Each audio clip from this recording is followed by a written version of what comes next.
નમસ્કાર મિત્રો, આ વિડીયોમાં આપણે જિલ્લા શિક્ષણ સમિતિ જામનગર દ્વારા દ્વિતીય સત્રાંત પરીક્ષા ધોરણ 8 વિષય ગુજરાતી તારીખ 13/4/2026 એનું સંપૂર્ણ સોલ્યુશન જોવાનું છે. મિત્રો, હું છું અગ્રવર્તી કિરણકુમાર બી. મારી યુટ્યુબ ચેનલ અગ્રવર્તી સર્ચ જ્ઞાન મંદિરમાં તમારું સૌનું હાર્દિક સ્વાગત કરું છું. ચાલો મિત્રો, આપણે પ્રશ્ન જોઈએ. પ્રથમ પ્રશ્ન છે, આપેલ ફકરાનું વાંચન કરીને પ્રશ્નનો જવાબ આપો. તો આ પેરેગ્રાફ હું વાંચતો નથી, સીધા જવાબ શું છે એ જ આપણે જોઈએ છે. પ્રથમ પ્રશ્ન છે, ચોર ભાગી ગયો નહીં કારણ કે એમાં આવે છે સી, રાષ્ટ્રગીતને માન આપવા ઉભો રહ્યો હતો. પછી બીજું છે, કયા ગીતના ગાન સમયે સ્થિર ઉભો રહેવું જોઈએ? જવાબ છે રાષ્ટ્રગીત. નગરસેઠને શા માટે સજા કરવામાં આવી? જવાબ છે નગરસેઠે રાષ્ટ્રગીતનો અનાદર કર્યો હતો. નગરસેઠે ટેપ ઉપર રાષ્ટ્રગીત જ કેમ બગાડ્યું? તો જવાબ છે સ્થિર ઉભા રહીને રાષ્ટ્રગીતનું માન આપવું જરૂરી છે. પાંચમું છે, આપેલ ફકરામાં કયો મુખ્ય ભાવ વિચાર પ્રગટ થયો છે? તો એમાં આવે છે રાષ્ટ્ર પ્રેમ. અહીં રાષ્ટ્ર પ્રેમ છે વ્યક્ત થયો છે. ત્યારબાદ પ્રશ્ન 1બ, કોષ્ટકનું વાંચન કરીને પ્રશ્નનો જવાબ આપવાના છે. પોસ્ટનું નામ, ખાલી જગ્યા, માસિક વેતન, ઇન્ટરવ્યુની તારીખ. તો પ્રથમ પ્રશ્ન છે, હોદ્દાની દ્રષ્ટિએ સૌથી ઊંચી પોસ્ટ કઈ છે? તો જવાબ આવે છે આચાર્યની પોસ્ટ. આ કઈ સંસ્થાની જાહેરાત છે? શિક્ષણ સંસ્થાની. કુલ કેટલી ખાલી જગ્યાઓ છે? 11. સૌથી વધુ ભરતી કયા વિષયની છે? ભાષાની. આચાર્યની ઇન્ટરવ્યુ કયા દિવસે છે? તો પહેલા દિવસે છે. પટ્ટાવાળાની જગ્યા માટે કઈ તારીખે ઇન્ટરવ્યુ દાખલ છે? તો 7/7/2025. પ્રશ્ન બીજો છે, નીચે આપેલા પ્રશ્નના 1-2 વાક્યમાં જવાબ. છોકરાઓ બાબુને કેમ બાબુ વીજળી કહેતા? તો જવાબ આ રીતે આપણે લખી શકીએ. બાબુ દર વર્ષે નવરાત્રીમાં માતાજીની માંડવી બંધાય ત્યારે ચોકમાં ખેલાતી ભવાઈમાં સ્ત્રી પાત્ર ભજવતો. ઓઢણીમાં બાબુ છોકરી જેવો લાગતો, વળી તેનો અવાજ તીણો હતો, પગમાં ઘૂઘરા બાંધ્યા હોય અને તાલબદ્ધ નાચતો હોય. એના આ અભિનયથી ખુશ થઈને છોકરાઓ બાબુને બાબુ વીજળી કહેતા. ત્યારબાદ બીજું છે, જાત્રા ફળી પાઠમાં લેખકની પત્ની પાસે કયા સોનાના દાગીના હતા? તો જાત્રા ફળી પાઠમાં લેખકની પત્ની પાસે હાથ પર 2 પાતળી સોનાની બંગડીઓ, નાકમાં ચૂંક અને કાનમાં બુટિયા, આટલા જ સોનાના દાગીના હતા. વિજયનું પહેલું સેમેસ્ટર પૂર્ણ થાય તેના પહેલા શું બન્યું? તો વિજયનું પહેલું સેમેસ્ટર પૂર્ણ થાય તેના પહેલા વિજયના પિતાજીનું અવસાન થયું. કઈ રાજા દશરથ પાસે કયા 2 વરદાન માંગ્યા? કઈ રાજા દશરથ પાસે એવા 2 વરદાન માંગ્યા કે ભરતને અયોધ્યાની રાજગાદી મળે અને રામને 14 વર્ષનો વનવાસ આપવો. ચાલ મજાની આંબાવાળી કાવ્યના કવિ કોણ છે? તો જવાબ છે ચાલ મજાની આંબાવાળી કાવ્યના કવિ ગની દહીંવાલા છે. મનુષ્યને જન્મ મરણના ચક્રમાંથી કેવી રીતે મુક્તિ મળી શકે? મનુષ્યને જન્મ મરણના ચક્રમાંથી મુક્તિ શ્રી કૃષ્ણ ભગવાનનું સ્મરણ કરવાથી મળી શકે. વાવી ઉજાગરો કાવ્યમાં શેનો મહિમા વર્ણન કરવામાં આવ્યો છે? વાવી ઉજાગરો કાવ્યમાં જીવનનો મહિમા વર્ણન કરવામાં આવ્યો છે. આંબાવાડીએ જઈને બાળકોને શું રમવાનું કહ્યું છે? આંબાવાડીએ જઈને બાળકોને આવડ બાવડ રમવાનું કહ્યું છે. પ્રશ્ન ત્રીજો છે, માગ્યા મુજબ જવાબ આપો. ફાગણે ફૂલડા ફોરમ ફોરાવે. આમાં અલંકારનો પ્રકાર આવે છે વર્ણાનુપ્રાસ. બીજું છે, એજી એમાં ફૂટતું રે ઘાસ, એમાં ધરતીના શ્વાસ. અલંકારનો પ્રકાર એમાં આવે છે અંત્યાનુપ્રાસ. દાદીમાની આંખો આકાશ જેવી વિશાળ હતી, તો એમાં આવે છે ઉપમા. અહીં દાદીમાની આંખોને આકાશની સાથે સરખાવવામાં આવી છે, એટલે કે આકાશની ઉપમા આપવામાં આવી છે. કીધું મુજને કંઈક કામણ કીધું. અલંકારનો પ્રકાર તો એમાં આવે છે વર્ણાનુપ્રાસ. અહીં તમે જોઈ શકો છો ક, ક, ખ, ક અને ક. તો આ બધા જ વર્ણાનુપ્રાસ છે. મતલબ આ વર્ણ એકને એક વર્ણ આવે છે એટલે વર્ણાનુપ્રાસ. જેની આંખમાં અમી તેને દુનિયા નમી. આવા સમાન અર્થવાળી કહેવત ઓળખો તો દયા ભાવે જગત વશ થાય. રાતા પીડા થઈ જવું રૂઢિપ્રયોગનો અર્થ ગુસ્સે થઈ જવું. સોપો પડી જવો રૂઢિપ્રયોગનો યોગ્ય અર્થ એકદમ શાંત થઈ જવું. ત્યારબાદ ગોળ વિના મોડો કંસાર અને યોગ્ય વિકલ્પ પસંદ કરીને કહેવત પૂર્ણ કરો તો મા વિના સુનો સંસાર. 9મું છે, એક થાળીમાં 32 લાડવા, એક લાડવો તૂટે તો બધા રડે. જવાબ છે દાંત. ત્યારબાદ હવે આપણે ચોથો પ્રશ્ન જોઈશું. કોષ્ટકમાં આપેલા વિભાગોમાં એકબીજા સાથે અર્થપૂર્ણ રીતે જોડો. તો અહીં આપણે જોડી શકીએ, તે પરીક્ષામાં પાસ થશે જ કારણ કે તેણે ઘણી મહેનત કરી છે. બીમારીમાં ખીચડી ખાવી સારી અથવા હળવો ખોરાક લેવો સારો. નવરાત્રી આવી એટલે દિવાળી આવશે. અમે જેવા વિમાનમાં બેઠા કે 10 મિનિટમાં ગગને ચડી ગયા. રસ્તો ભેજવાળો હતો તેથી ખાસ ઠંડક લાગતી ન હતી. 4બ શબ્દ સમૂહ માટે એક શબ્દ આપવાનો છે ઘાસ, પાંદડા વગેરેથી બનેલી ઝૂંપડી, તો કે પર્ણકુટી. થોડા રૂની ઓઢવાની એક પ્રકારની ગોદડી એટલે રજાઈ. 100 વર્ષનો ગાળો શતાબ્દી. ખસી શકે નહીં તેવું એટલે સ્થાવર. ને માયા દ્વારા ઉભી થતી જંજાળ એટલે માયાજાળ. ત્યારબાદ 5મો પ્રશ્ન છે. આપેલા પ્રશ્નના ટૂંકમાં જવાબ. જો તમારી પાસે રોબોટ આવે તો તમે એની પાસે ક્યાં ક્યાં કામ કરાવો? જો મારી પાસે રોબોટ આવે તો હું તેમની પાસે ઘરની સફાઈ, સામાનની ગોઠવણી, રસોઈમાં મદદ કરવા જેવા કાર્યો કરાવીશ. આ ઉપરાંત હું તેની પાસે અઘરા વિષયો શીખવા માટે અને નવું જ્ઞાન મેળવવા માટે પણ મદદ લઈશ, જેથી મારો સમય બચે. તમે તમારા મિત્રને ક્યારે ક્યારે મદદ કરો છો અને શા માટે? જ્યારે મારો મિત્ર ભણવામાં નબળો હોય, બીમાર હોય અથવા તેને કોઈ મુશ્કેલી હોય ત્યારે હું તેને મદદ કરું છું. મિત્રતા એ પરસ્પર પ્રેમ અને સહકારનો સંબંધ છે અને સાચો મિત્ર તે જ કહેવાય જે મુશ્કેલીના સમયે કામ આવે. ત્રીજું છે પરીક્ષા નજીકમાં હોય ત્યારે તમે કેવી રીતે તૈયારી કરો છો? પરીક્ષા નજીકમાં હોય ત્યારે હું દરેક વિષયનું સમયપત્રક બનાવીને વાંચવા બેસું છું. વહેલી સવારે ઉઠીને અઘરા વિષયોનું પુનરાવર્તન કરું છું અને જે મુદ્દા ન સમજાતા હોય તે મારા શિક્ષકો કે મિત્રો પાસેથી સમજી લઉં છું. ચોથું છે તમને કોઈ પ્રકારની ચિંતા હોય તો તેને દૂર કરવા તમે કેવા પ્રયત્નો કરો છો? જવાબ આપણે આવી રીતે લખી શકીએ. કોઈ પણ ચિંતા દૂર કરવા માટે હું મારા માતા પિતા કે મોટા ભાઈ બહેન સાથે વાત કરું છું. આ ઉપરાંત મનને શાંત રાખવા માટે થોડી વાર ધ્યાન કરું છું, સંગીત સાંભળું છું અથવા તો જે સમસ્યા હોય તેનો ઉકેલ શોધવાનો પ્રયત્ન કરું છું. 5 છે સાંજના સમયે કેવા ફેરફારો જોવા મળે છે? સાંજના સમયે આકાશમાં સૂર્ય આથમતો હોવાથી કેસરી અને લાલ રંગની આભા દેખાય છે. પક્ષીઓ કલરવ કરતા પોતાના માળા તરફ પાછા ફરે છે. મંદિરોમાં ઝાલર વાગે છે અને ખેડૂતો પોતાના બળદો સાથે ઘેર પાછા ફરે છે. ત્યારબાદ પ્રશ્ન 6 છે. 2 થી 4 વાક્યોમાં જવાબ આપવાના છે. બાબુનો કૂતરા પ્રત્યેનો પ્રેમ. તો આપણે આ રીતે લખી શકીએ. બાબુને નાનપણથી જ કૂતરાઓ પ્રત્યે અતૂટ પ્રેમ હતો અને તે મહોલ્લાના દરેક કૂતરાની ખાસિયતોથી પરિચિત હતો. નવરાશના સમયે તે કૂતરાના શરીર પરથી ઈતરડા વીણતો અને જો કોઈ કૂતરી વિયાઈ હોય તો મહોલ્લામાંથી લોટ ગોળ ઉઘરાવીને તેને શીરો ખવડાવતો. તે કૂતરાઓને લાઈનમાં બેસાડીને કેળવણી આપતો અને તે નિશાળે કે ખેતરે જાય ત્યારે પણ કૂતરાઓ હંમેશા તેમની પાછળ સાથ આપવા રહેતા. ધર્મરાજાને પણ કૂતરું વહાલું હતું એમ માનીને તે કૂતરાને રામજી મંદિરનો પ્રસાદ પણ ખૂબ જ વહાલથી ખવડાવતો હતો. તો આ રીતે આપણે લખી શકીએ.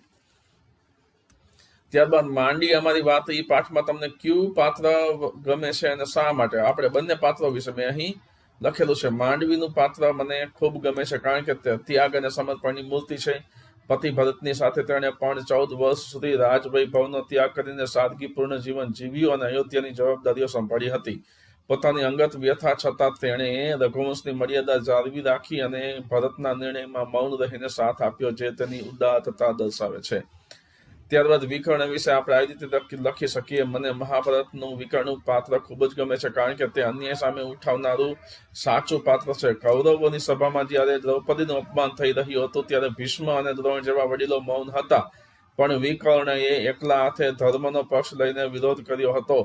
તે જાણતો હતો કે તે કૌરવ પક્ષે છે, છતાં સત્ય અને માનવતા કાજે તેણે પોતાના ભાઈઓની સામે થવાની હિંમત બતાવી હતી. આથી મને એનું પાત્ર ખૂબ ગમે છે.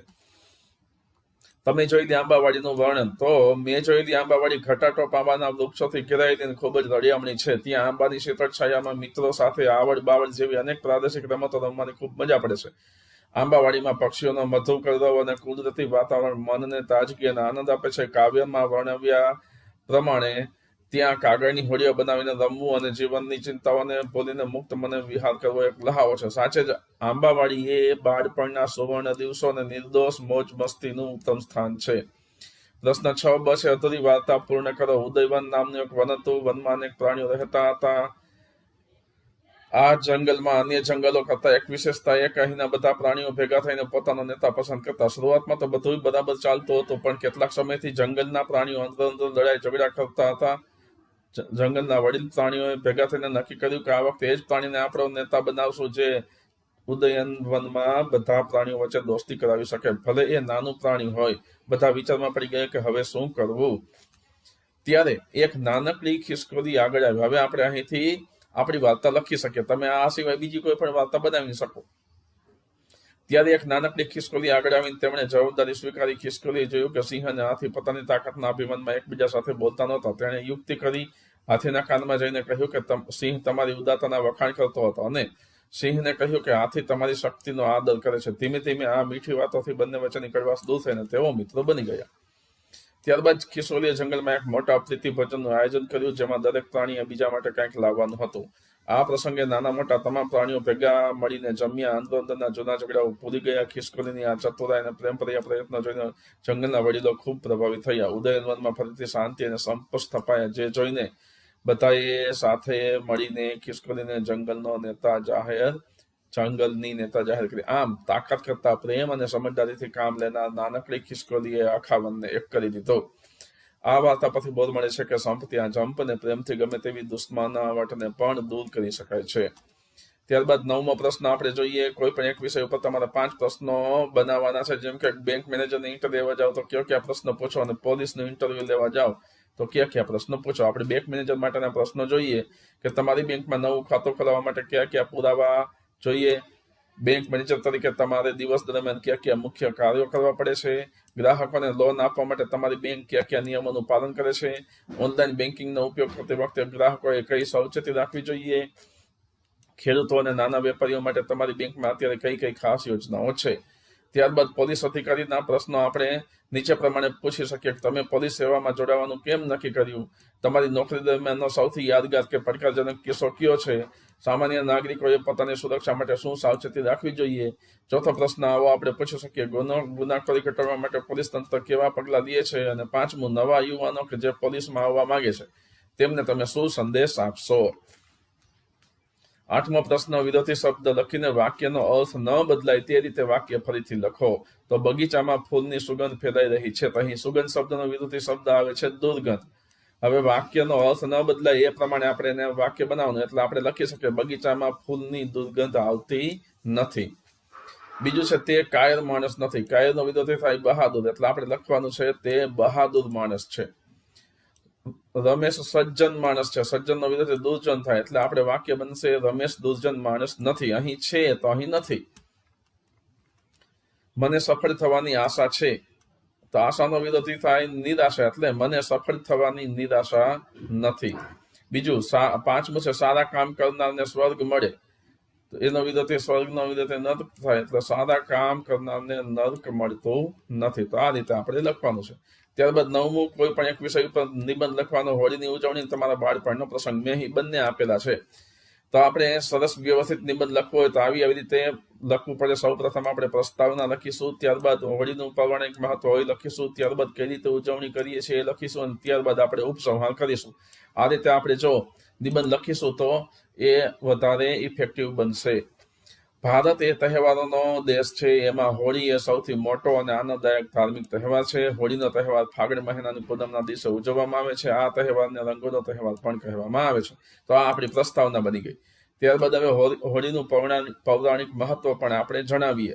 તો આ વિશે આપણે આ રીતે લખવાનું થાય. હોળી સાથે ભક્ત પ્રહલાદની કથા જોડાયેલી છે. અસુર રાજા હિરણ્યકશ્યપે તેના પુત્ર પ્રહલાદને મારી નાખવા માટે તેની બહેન હોલિકાના ખોળામાં બેસાડ્યો. હોલિકા પાસે એવી ઓઢણી હતી જે તેને અગ્નિથી બચાવતી હતી, પરંતુ ઈશ્વરની કૃપાથી હોલિકા બળી ગઈ અને પ્રહલાદ બચી ગયો. આ ઘટના અનિષ્ટ પર ઈષ્ટના વિજયનું પ્રતીક છે. હવે આપણે કઈ રીતે હોળી ઉજવીએ છીએ. તો હોળીના દિવસે સાંજે ગામ કે સોસાયટીના ચોકમાં લાકડા અને છાણા ભેગા કરીને હોળી પ્રગટાવવામાં આવે છે. લોકો હોળીની પ્રદક્ષિણા કરે છે અને તેમાં શ્રીફળ, તાણી, મમરા અને ખજૂર હોમે છે. હોળીનો બીજો દિવસ એટલે ધૂળેટી. આ દિવસે લોકો એકબીજા પર ગુલાલ અને રંગો છાંટીને આનંદ માણે છે અને બાળકો પિચકારીથી પાણી ઉડાડે છે.